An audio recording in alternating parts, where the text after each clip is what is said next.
fights at football games has one Memphis Shelby County school principal cracking down on the student body.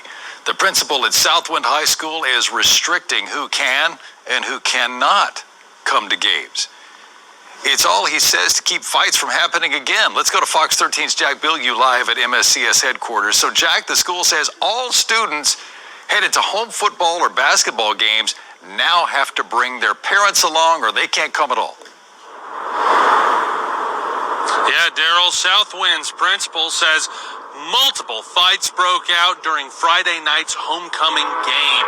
He blames the issue on unsupervised students, so now no unsupervised students will be allowed to come to future games.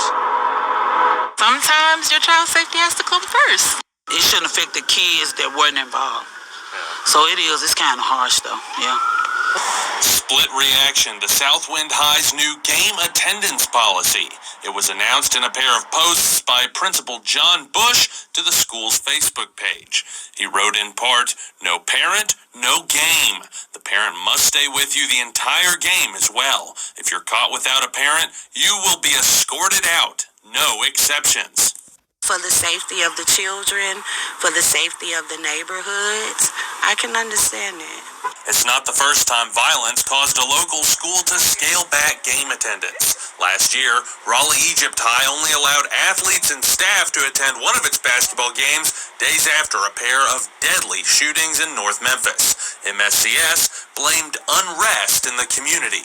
Until they can fizzle out, all the fighting, all the gang participation, the parent participation may be necessary. Some, though, question whether parents' presence at the games will even help.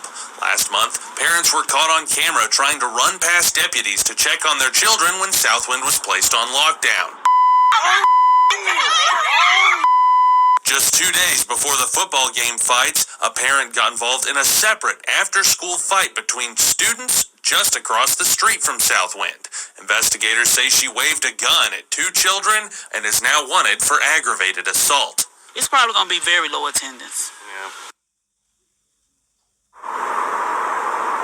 Both the Memphis Police Department and the Shelby County Sheriff's Office said they did not have incident reports related to any fights at Friday night's game. I reached out to MSCS for more information on the admissions changes and what led up to those fights. We have not heard back. Daryl? That is Fox 13's Jack Bilyeu live tonight. Jack, thank you. Oh, you heard it there. And you had the one mammy saying, well, other kids shouldn't have to suffer because of stuff like this. It's harsh. Well, her kid's probably one of the main ones starting shit at these games. I used to be a school resource officer, so I know what I'm talking about. And it's funny because when you go to these schools that are in the suburbs, you can figure out the connotation of that. Never had no problems. And when the game was over, everybody left. Kids in the audience, kids in the stands, the athletes, they left with their parents. If there were kids hanging out inside the stadium or the gymnasium, they were on their phones and they were talking to their parents. Parents would say, I'm right up the street. I'll be there in 2 minutes. And sure enough, they were there. Now, when we were working the inner city schools, the connotation of that. We had to force the kids out of the stadium or the gym, then get them off the grounds. And then, even then, they'd be out there anywhere from half an hour to an hour and a half after the game because the mammies just dropped them off at the game and just left them there. So, heard the one woman say it's probably going to be low attendance. Yeah, because these so-called parents is not going to sit with little Bobo and little Gloctavius and little Twerkeisha during a football game or a basketball game. Yeah.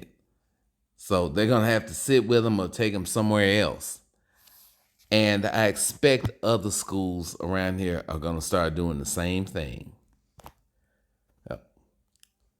Seems that Southwind High School got it, and they've started to install and implement A.N.C. Oh, no, no, no. A.N.C. does not stand for African National Congress. It stands for Anti-Nigger Countermeasures. Good on you, Southwind. Good on you, Principal. Comment, rate, subscribe. St. Nick's out.